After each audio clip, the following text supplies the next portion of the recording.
Hello, good evening. Welcome along to Monday Matters. It's another Monday. You know, this time last week it was Bank Holiday Monday. Wow. And we don't have any more holidays until Christmas. Welcome along to 3 hours of fun, frolics, and fear.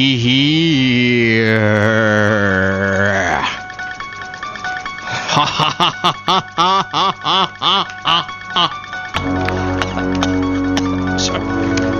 Oops. Yes, tonight after 9 o'clock we will have a real life ghost hunter in the studio. His name is Steve Moyle, who is the Steve Irwin of the Ghost Hunt community. Only not as dead, really, I suppose. In fact, very much alive. At least I hope he is. That would be dreadful. Wouldn't that just be dreadful? I mean, how would I fill an hour? What would I do? I don't know. Anyway. So yes, he will be here, Steve Moyle, on the show from 9 o'clock this evening. I'll be discussing with Steve the places he's been, the haunted things he's seen, places around Sittingbourne with a reputation for being spooky. And we'll also be taking your texts, emails, calls, questions. If you want to speak to Steve, ask him some questions about anything scary that might have happened to you, or maybe, just maybe, you think you live in a haunted house. I need some echo. Where's that? I don't know how to get echo in this. So I'll just carry on. If you think you live in a haunted house, Steve is definitely your man, and he will be available later. We'll open the phones after 9. If you want to email him something, get your emails and texts in as soon as you like, really. I'll give you the contact details soon, because Monday night is Friday night.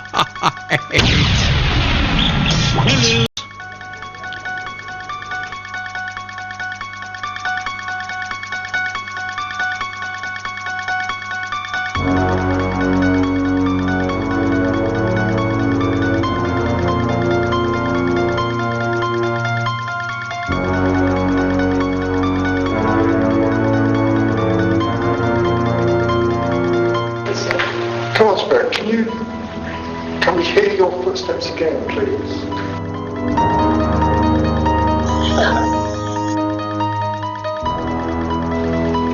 Annie, do you have any family?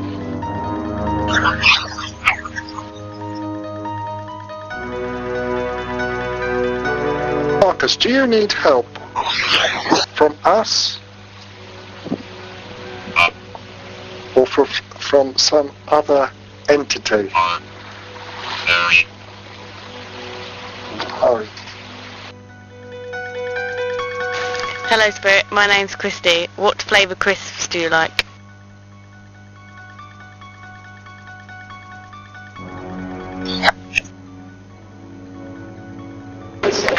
Come on, Spirit. Can we hear your footsteps again, please?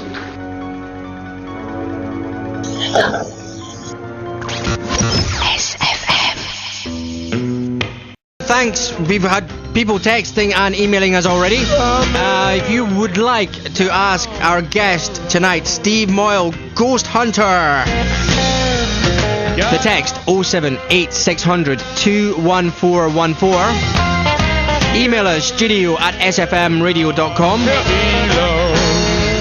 The other ways, of course, you can post a message on Facebook, on our Facebook. Our Facebook page is facebook.com/106.9 SFM. But the main method, of course, text 078 21414 or studio@sfmradio.com. The phone lines will also be open at some point. Not yet.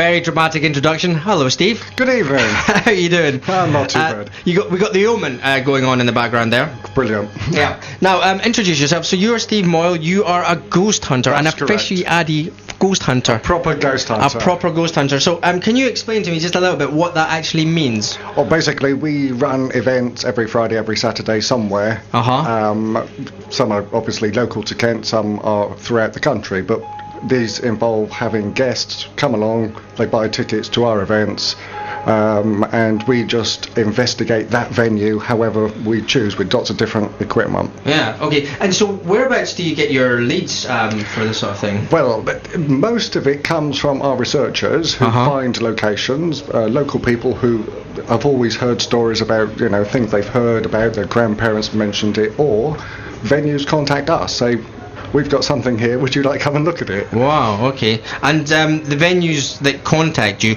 I mean, because I would kind of imagine, like, if you're a pub, you might, I mean, do pubs want these sort of things highlighted? We generally stay away from pubs, simply because they close too late in the day. Yeah, quite a few pubs are haunted, undoubtedly. Yeah. We've done quite a few, but it's not viable for, a pub normally closes on a Friday or Saturday at midnight, 1 in the morning. By the time we start, which will be 1:30, it's going to be light long before we finish. Ah, okay. And so, at the beginning of the hour, we played some clips, and those clips were real clips. They're real clips that guests on our ghost hunts. We do something called an EVP experiment. That's an EVP experiment. What's that? That is electronic voice phenomena. Basically, a ghost voice.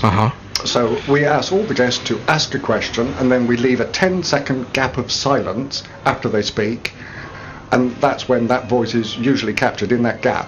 When we take it back and analyse it, we take away all the background noise, or the rain, or the wind, whatever. And what we're left with is what you hear. Ah, okay, wow. And what we hear, do you hear that when you're actually, I'm going to play another clip actually. Okay. And also I think I've put up the right microphone. I think you were on the right microphone, which is why you were sounding like you were. I couldn't work out why you sounded like you were in a different room, and I was thinking, but I've turned the microphone up. That's because I wasn't hearing. Yeah, exactly. So we're going to play a couple more of these clips. So again, these were taken on location, and these are real people asking real questions. Real questions. Yeah. Okay, here we go. Hello, Timmy. My name is Steve. What colour is my shirt?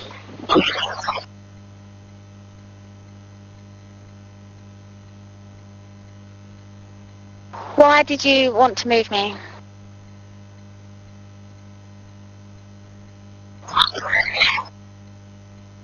Okay, so there was a couple more there that we just played. So when she said, can you just basically ask them anything? Is that? Yeah, basically, yeah. I mean, you can ask the silliest questions. There's 1 or 2 people that do that, and they actually get what I would call good responses. We've had people ask, all sorts of weird. Why did you want to hurt me? Why did you want to push me? Was it you who touched me? Anything along those sorts of lines. But the more personal the question to the spirit involved, the more likely is you're going to get a good response. Really? Okay. And so let's sort of narrow this down. In, say, an area like Kent, there are lots of haunted areas, isn't there? I mean, I only realised through doing some research about this just how haunted Kent seems to be. Kent is quite haunted, but then again, just think back, smugglers, various churches wanting to hide goods from the highwaymen, and all of those sorts of little. I mean, obviously, Kent was very busy from people moving from London to Dover to get on a boat to go wherever, and stuff travelled both ways. Do we know what is a ghost? I mean, really, do we really know what that is? I mean, is it someone trapped in limbo? Is it, what is an actual ghost? From my experience, I would say a ghost or a spirit, whatever you want to call them, is a real person that passed away and has popped back, if you like, to, interact with us. They're not scary, well, they can be, but they're not intentionally scary. Right. But, I mean, the stories that I hear about tends to be the scary ones, where maybe like a family has had problems. They moved into a new house. Yeah, that can happen. And they've things have started moving, and things have, like, furniture's been moved. Yeah, things typical have been poltergeist activity, effectively. So, is a ghost a poltergeist then? Not always, no. So what is what is the difference? Let's get this nailed down here. A poltergeist, right? Yes, is literally translated. It means noisy spirit. Okay. So a poltergeist is what you would classify as somebody that moves furniture, pushes vases and glasses over, and makes a nuisance of themselves. Makes themselves known. Yeah, basically. exactly. But they make themselves known because chances are they need help. They shouldn't be where they are. So they're making all this racket and noise because they want somebody like me to come in and help them go to where they rightfully belong. Ah, okay. Whereas a ghost, or a spirit in its own right that's not causing problems, is just a normal person, if you like, that happens to be dead. Right. And so going back to your to the events that you run, when I was looking on your website, and I'm happy for us, your website is www.ghosthuntevents.co.uk. ghosthuntevents.co.uk. There's a list of places that you can There's quite a few on there, isn't there? Yeah. So in that, where you get you go there quite regularly, I mean, do you get different ghosts sometimes? Yes. You go there one week and it's different? Yeah, I mean, a few weeks ago I was in Pluckley Woods, just outside of Ashford. Ah, is that the most haunted place in the... Is that the most haunted village in the... Supposedly, but however, I know places which are much more haunted than that. Really? Yeah. Okay. so that's supposed to be the most haunted place, but it technically might not be. Yeah, basically. It's got the stories, the people, the media have reported on it for years, it's become very popular. What is the story? Sorry, I don't know. I'm very new to this. But to be honest with you, I don't actually know what the story is. The official line is, they say Pluckley is haunted by 13 or 14 ghosts. Right. Do we know why? Was there like a mass suicide or something there? No, but I would imagine back in the day that Ashford, or that part of Pluckley, was a trading path between Ashford and Maidstone, say. And highwaymen possibly hijacked coaches and killed people en route. I assume that's where the link comes from, but there's no historical fact for it. Right, okay. And so the place that you... Sorry, just before I interrupt. We were in Pluckley, we went there on a Friday, and then we went there on the Saturday. Yeah. All the spirit and the ghost that we met on the Friday, we did not meet on the Saturday. We met a completely different set, if you like. So... I don't know, how does that work though? I have no idea. So you can, because do they just stay around? I mean, obviously it depends on the people. They don't pop out for lunch, do they? I mean, if they're there, they must be there all the time. Their spirit, they must. I don't think it's as simple as that. Okay. I think that's the problem. To us, we have a job, we get up, we go to work, we go to the same place every day, day in, day out. Yeah. I don't think it's quite the same for them. I don't think they've got the same purpose, if you like, as in they must be somewhere at a certain time. But so can they multiple haunt? Yeah, well... So can they be like... yes, they can do it. They can more or less be like in two places at once. They're not actually in reality, if you like, but it's so quick, it is as good as being in two places at once. Is it a dimensions thing, do you think? Yeah, I think it is. It's a different dimension. A different dimension, one that was far beyond our understanding, because, I mean, we've asked, using Ouija boards, what I call sensible questions, to try and ascertain, what happens. How are these things, put together, if you like? How do they get from A to B and all the rest of it? And over the years, we've come up with an understanding. I wouldn't say we know, but we have an understanding that spirit, they can't be in two places at once, but they can be here with me like 1 minute or 1 second, and then a millisecond later be in a different country in a different place. Right. But they're not actually in two places at once. It's just so quick. We don't know. To us, it seems like they're in two places at once, but in reality, it's just milliseconds. Right. Our equipment is not powerful enough or good enough to measure it. Right. And so, what sort of equipment would you? I mean, it sounds like we've got ghosts. Yeah, I was wondering what all the banging is, but it does actually sound like we've got ghosts in the studio. I'm trying to work out whether it's a problem with. Do I have the wrong fader up? Maybe try that now. I can't hear anything quite so badly now. But Maybe we'll wait and see. Yeah, maybe I had the wrong fader up. Maybe that's what it is. Maybe that sounds a little bit better. Yeah, okay. But yeah, because I've never heard that before. So I did wonder if somebody's outside slamming the door. I don't know what it is. It's weird.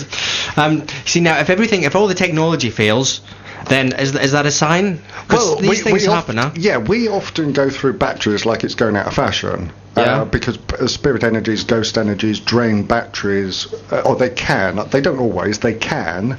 And they can just drain them in seconds. It takes 6 hours for us to charge it up, and it's gone in a few seconds. And what could cause that? I mean, how does that happen? I assume that their spirit energies are electrical energies. Right. And if they need a bit of a boost, if you like we need caffeine or whatever to just give us a little bit of boost, they just take what they want from a battery, an electrical device, if you like.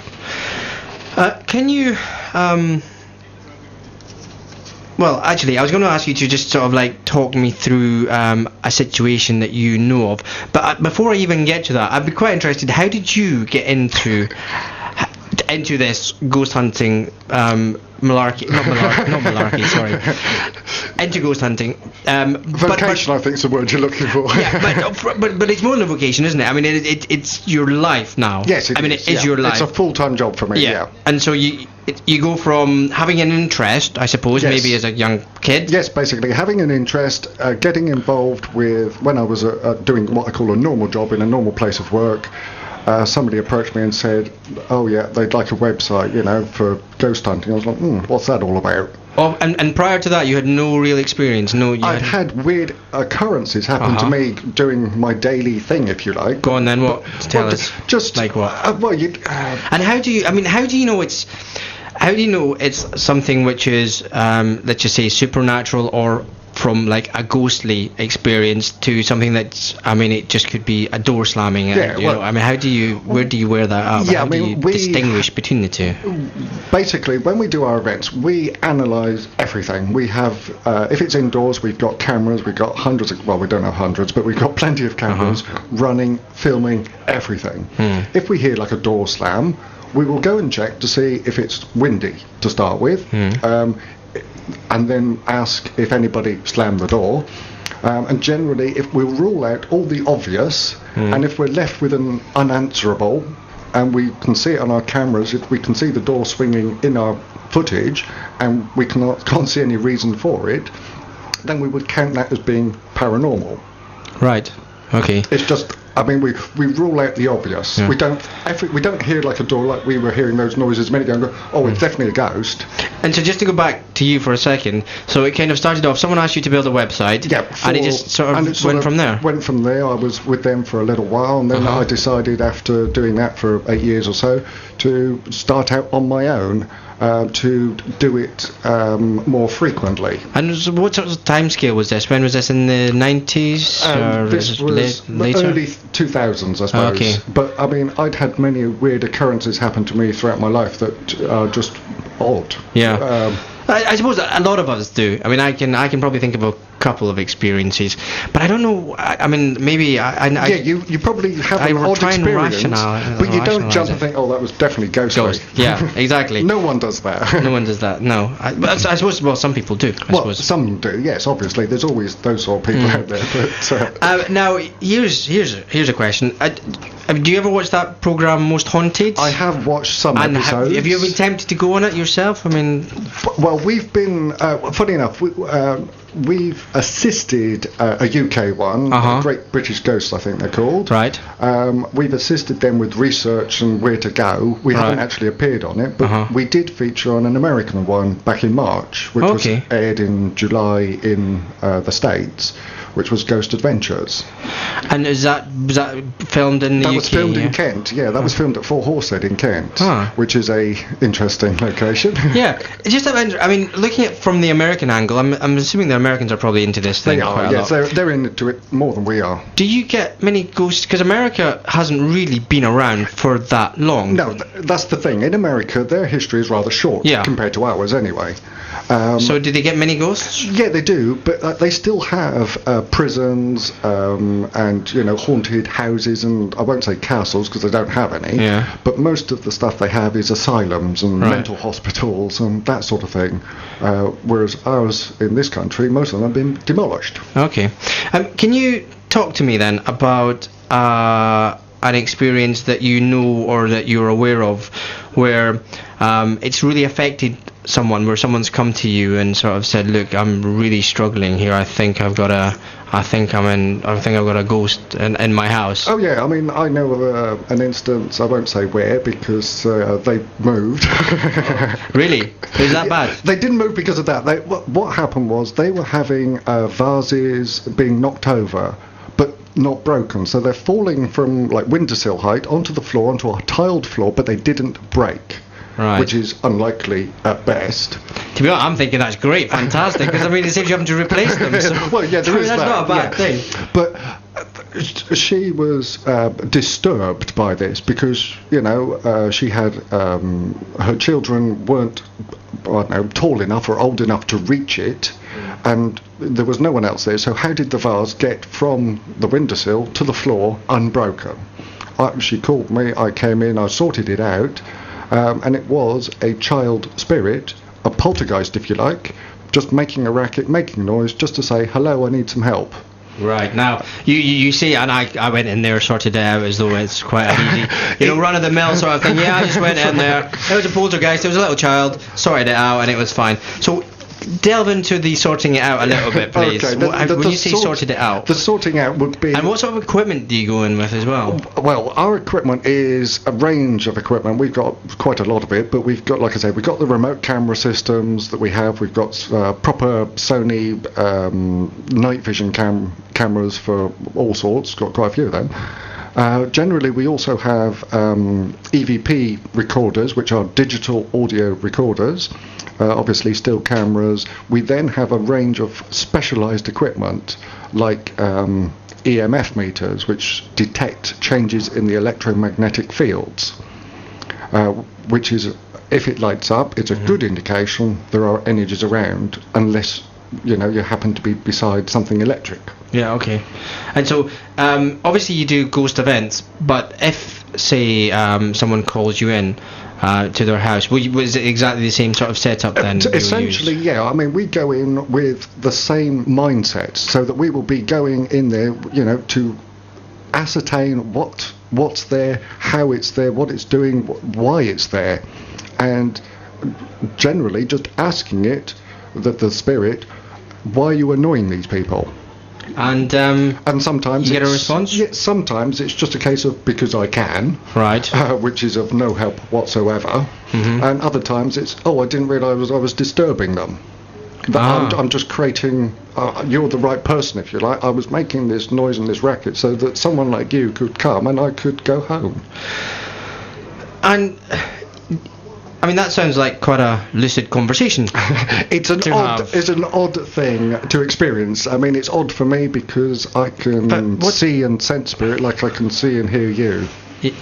And so you can actually see them? Yeah.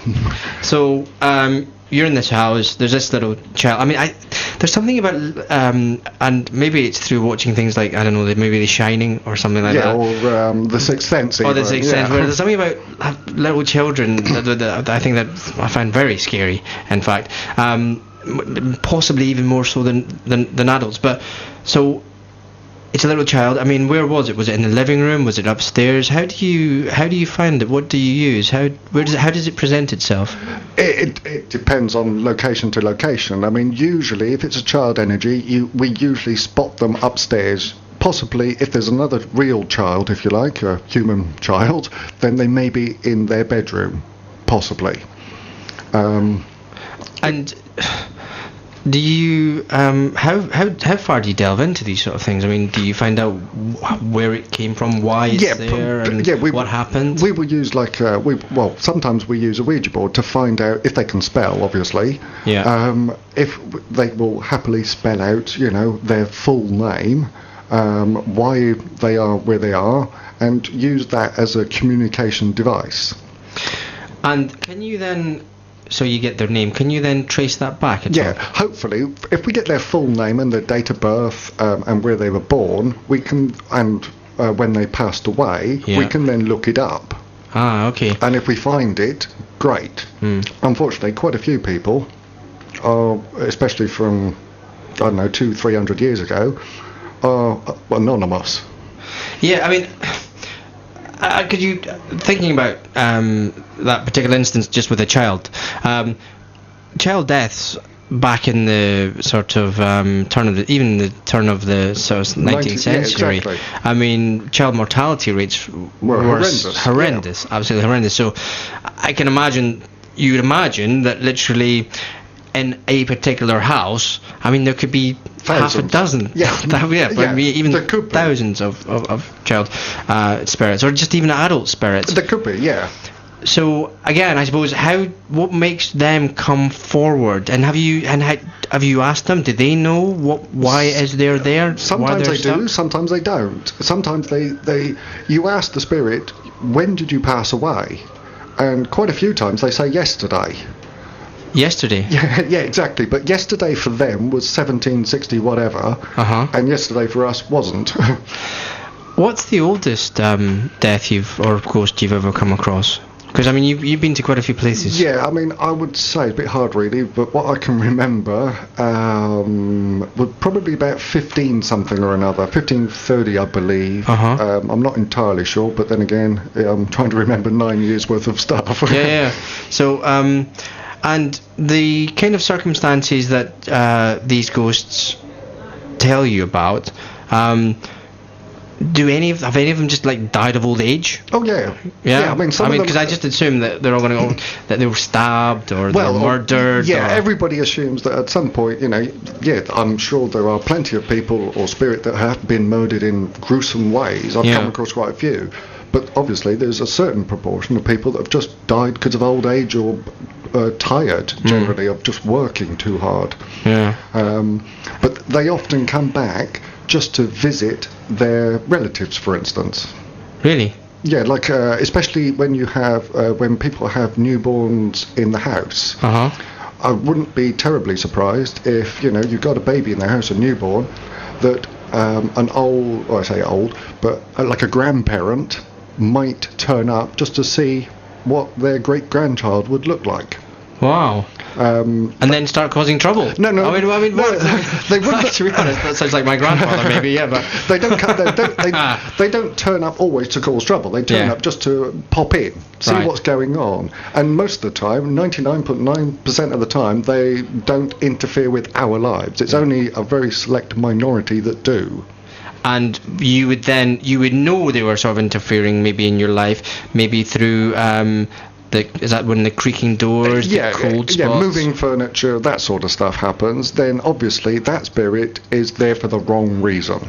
Right. They may not know that what they're doing is annoying, and it may take us several hours to sort it out, but we will sort it out.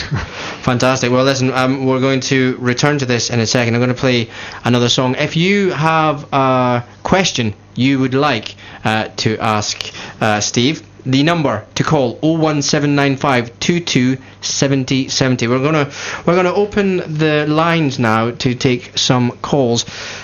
Because one of the things you do, Steve, is if someone has a problem with maybe a poltergeist or a ghost, we'll sort it out. Yeah. Basically, if they email us or phone us, we will come and look at it, sort it out. Fantastic. So we'll find out exactly how he sorts it out next.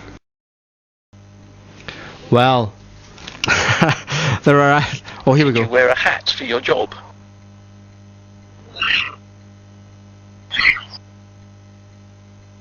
What you're listening to is some recordings. Sorry, there was for some reason technical hitch. Yeah. There was a technical hitch with the system. Wow. So I'm just going to play another one. Hi, Spirit. My name's Jenny. Were you in love? So, we had the girl asking, Jenny, Yes. asking a question, and then there was a response. Yeah. Now, what can you explain to me exactly what that response is? Well, to me, it sounds like a clear yes. Right. However, whether it was recorded in our physical time, if you like, or not, I have no idea how it works. We do this after we may have 15 guests. Everyone will ask a question, but we won't have 15 responses. We will probably only have 2 or 3. Yeah. Apart from on some very odd occasions when all of us have had an answer. And so, how do you? So you got something in. You're in a room. You ask that question. Do you actually hear anything when you're in that room? Do you hear what we just said? Because that sounds a little bit electronic. They can do, because the way that the spirit responds is not, how can I say it? It's not a physical voice. Right. It's a collection of maybe electromagnetic energies that creates a voice. Hence why it sounds a bit more electronic based. However, they can also be very, very quiet. And so, what we just heard there. That one was actually outdoors. That was outdoors. That was outdoors. That was in Pluckley Woods. Ah, and so, I always again assume that in order to be haunted, you kind of need a building, but this is actually in a wood. This is in the middle of the woods. Wow. And that woods is an interesting place, possibly because of all the odd murders and suicides and all the rest of it that have taken place in those woods. Oh, tell me more about them. What sort of murders have taken place there? Well, like the highwayman sort of thing. Ah, back there. But people have purposely gone into the woods. This was back in the 1960s, I believe. They've come from wherever they came from, walked until they were in the middle of the woods and then hung themselves. Really? And in that particular woods? Yeah, you think, well, that's strange. Yeah, why that particular wood, and why that particular area, and why that particular... Yeah, why would you drive or travel for several hours just to do it there, when you probably could have done it at home? And again, so you're in this forest. Do you ask them that question? Why did you... We do, but we very rarely get a response. Okay. Sometimes we come across a lot of spirits, especially in Pluckley, well I do anyway, RTAs, road traffic accidents, from, I don't know, the 1940s onwards. There's one spirit, he actually said hello to me in one of those recordings, that he was from the 1960s, I believe, and he crashed on a motorcycle. Just passing through those woods. There's a road that goes right through the woods, and he happened to have a bit of an accident and died, effectively.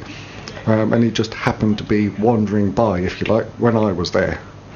So, what does it feel like when you're speaking to a ghost or a poltergeist? Do you have a funny sensation? Yeah, it's hard to explain it. It really is. It's more of I can read their mind, if you like. That would be the simplest explanation, as they can read mine.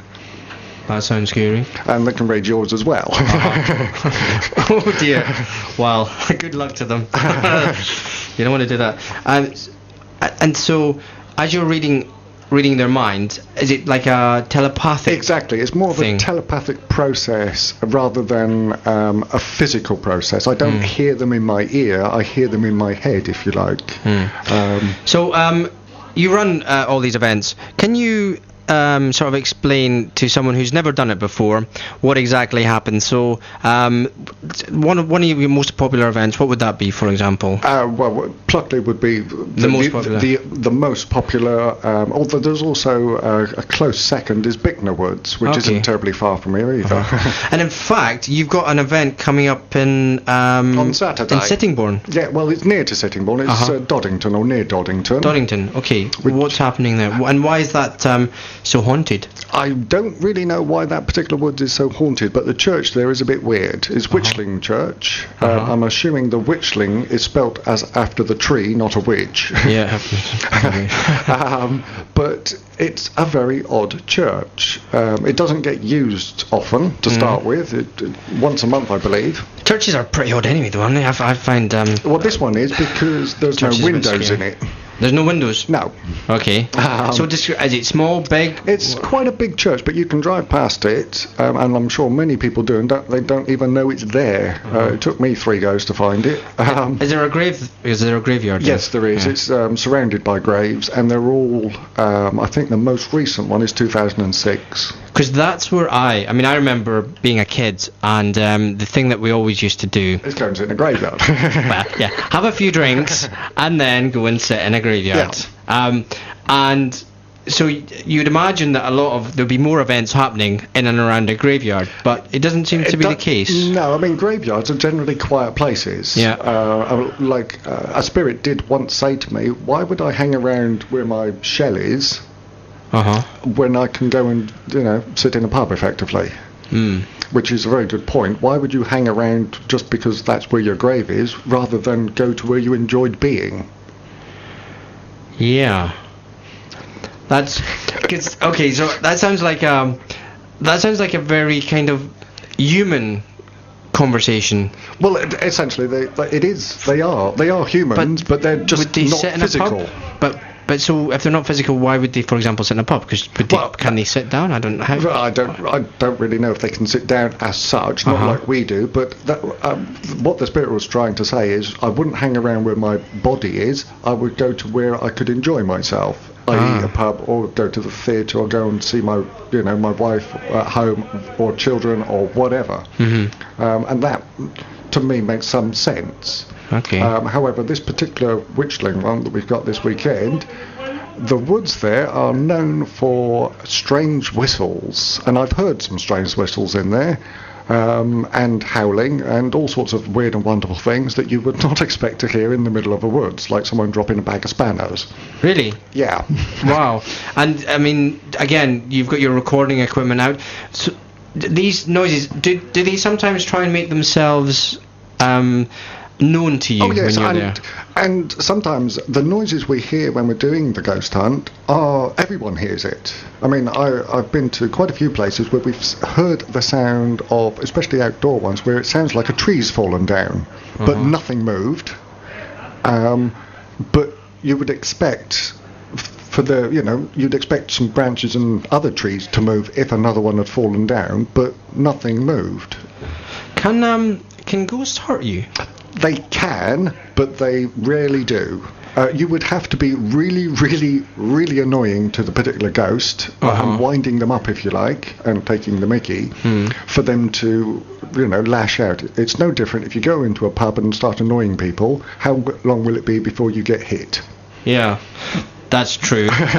But I'm thinking, because some people are you get some nasty individuals out there. Yeah. And so you could imagine if they ever were to be a ghost, they would be nasty. Then they would be nasty. Your personality stays the same. So if you're a happy person in what I call physical life, you'll be a happy person in death. Yeah. If you're a miserable so and so, guess what? You're going to be miserable then. Equally, if you're violent, you're going to be a violent spirit. However, whether you be in the same dimension as this, I don't know. Okay.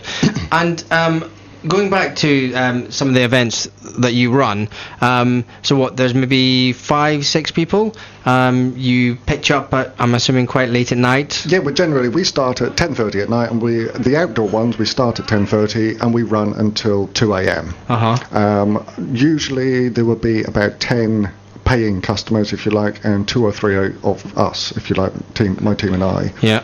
And then we would have a set idea of what we're going to do, and how, we'd show the guest how to use our equipment, what they can detect with it, and give them a little bit of history, but nothing. I don't like telling people just before we're about to go in a particular woods, oh yeah, there's a story here of jaguars eating people, because we don't actually set out to scare people, not purposely. Really? You might get scared, but we don't set out to scare you. Right. People get scared just by being in the dark. Yeah, that's what I'm thinking, because purposefully that time of night you are going to be scared. So if you can't see it, then if you can't see what you're facing, you're going to be scared. Yeah. that's normal. For anything. For I anything, suppose. yeah. And so, when you go to hall or I take it you go to halls and sort of these places. I mean, is it all outside? Oh no, we do indoor ones as well. We do hotels, we do forts, we do castles, we do all sorts. Has anything ever been, as you've been in there, gone flying across the room, for example? Have you actually ever witnessed anything like that when you're actually there? Yes.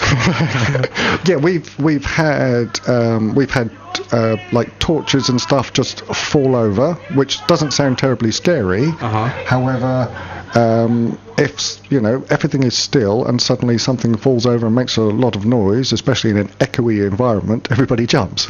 Wow. And what kind of person goes on one of these? Actually, quite sensible people, believe it or not. Yeah? Yeah, I mean, I would say the general, what I call the average customer of mine anyway, is from, I don't know, 20 to 40 years old and female. Okay. Wow. And do you find that females are more in tune with... Yeah, they are, definitely. Yeah. And what... only because the men are usually too scared.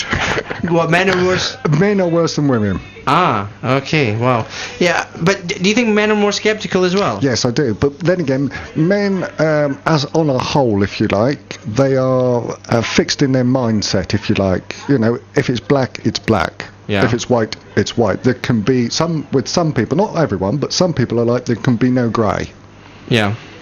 So those people come along hoping to prove that what I do is a complete waste of time, and they spend most of the night getting up.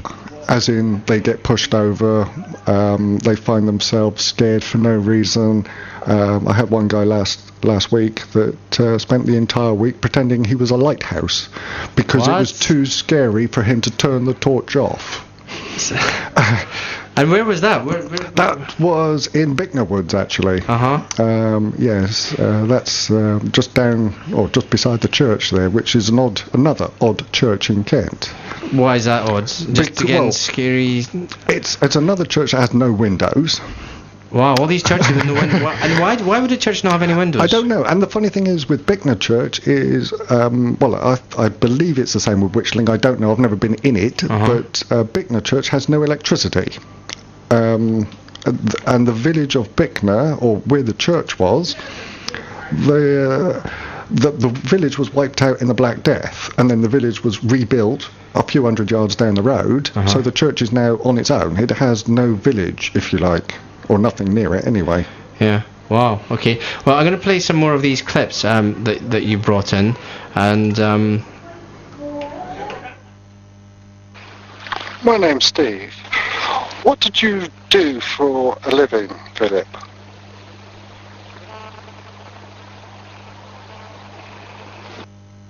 Hello, my name's Shelley. How many of us are standing here? Hello, Spirit. My name's Christy. What flavour crisps do you like?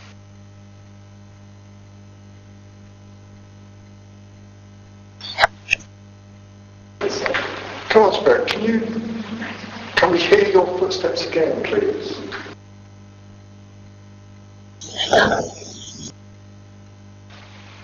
Annie, do you have any family?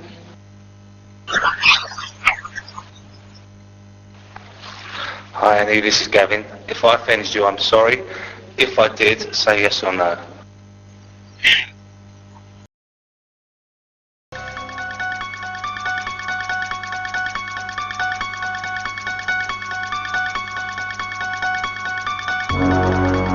Did you wear a hat for your job?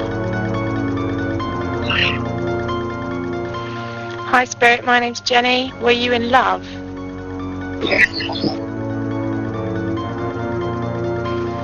My name's Steve. What did you do for a living, Philip?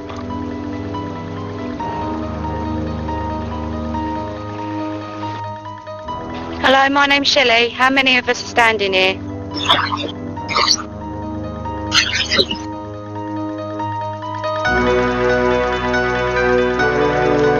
So those are clips taken from actual real life ghost hunts, yes. Real life ghost hunts. Now we've actually had a text in from Trevor, And he asks, are animals able to detect ghosts more? Yes, dogs and cats. Well, he says his hamster seems to be getting scared for no reason. It's possible. It's not impossible, put it that way. Yeah, but animals are quite Animals sensitive. can be. I mean, funny enough, one of my team members has always wanted a psychic dog. I don't know how you get a dog to be psychic and how you would know, more importantly, but yeah, we'll bear that in mind. I mean, do you allow animals on? Generally, no, because they annoy us. And, you know, if a dog runs off, if it's outdoors, he's probably changing a rabbit. Ah, okay. One thing that I did sort of want to ask you is about orbs. Now they're sort of lights, aren't they? They are light anomalies, if you like. That you take a photo in your front room, and you've got several of these round, circular or spherical, I don't know what you want to call them, light anomalies. Most people think it's dust. Well, it can be. But we use a very simple rule, because I've spent a long time photographing dust, smoke. Photographing dust? Yeah, to see what it looks like. Oh, wow, what does dust look like? It looks like an orb. Oh, really? Okay. But it looks different from a spirit orb. Insects, dust are very flat, if you like, as in it is just a round circle that is like a light grey colour. Whereas a spirit orb, it looks like a miniature planet. It's 3D. It's got stuff in it. Sometimes I've got photos of orbs with numbers in it and faces in it and all sorts of stuff. And how do you need special equipment for this? No, just a normal digital camera will do it. But the trouble is, you have no way of knowing when you take the picture whether you are or not going to capture something. There's no way to say, oh, there's an energy over there. If you take a photo, you'll get a picture. I can't say that because it doesn't happen like that. Oh, okay. And how often do orbs present themselves? Generally, orbs present themselves first. Right. So if we're in a haunted location, people will be taking photos, they will get orbs. Hopefully, like a collection of orbs will make a sort of an outline of a person, and then eventually, I've never seen it myself, but we would then have a full ghost apparition photograph. I've had various forms of mists and shapes, so have my guests for that matter, that look like people, but we've never had what I call your Hollywood style ghost, not yet. No. And have you ever been attacked yourself personally? I've had some, not attacked, I've had some interesting occurrences where I fell down a flight of stairs backwards, but it didn't hurt. Oh, okay. Yeah, it was weird because I'm lying on the floor thinking, why am I lying on the floor? And everybody, are you all right? Do you need to go to hospital? I'm like, why am I lying on the floor? I mean, if anyone is going to be affected, it's more likely to be me than any guest. However, each person is different. And going back to something that you kind of touched on earlier on, a lot of people are skeptical about. Of course. It's natural, yeah. That sort of thing.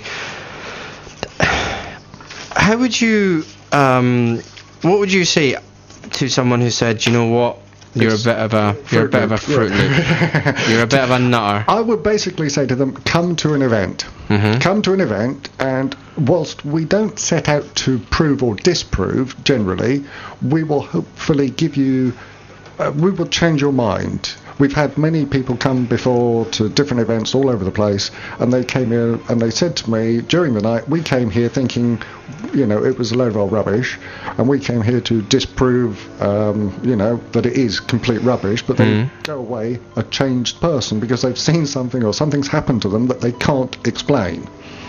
And that's all we will do to a skeptic, is hopefully something will happen to them that they cannot explain through physics or common sense, if you like. Have you had anyone who's been really, really, really frightened that you've had to basically say, okay, let's take you home? Yeah, we've had people that have been crying. We've had people that have said, oh, I think I'm going to be sick, and then were.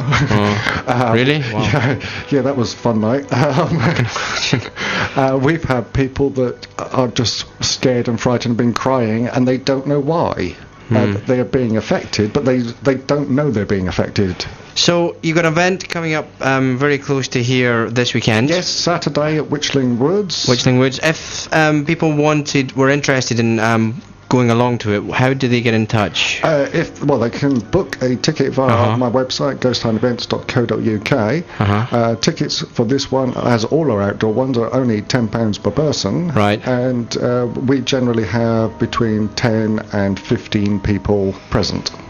And if someone is feeling haunted, their house is haunted, they can get in touch with you as well? Certainly, once again, go onto the website and just on the Contact Us page, and either send us an email or fill in the form on the Contact Us page, and someone, probably me, will get back to you and talk you through what's happening, and more importantly, what we can do to solve it. Brilliant. Well, listen, that's it from me. Thank you very much. Hours a day.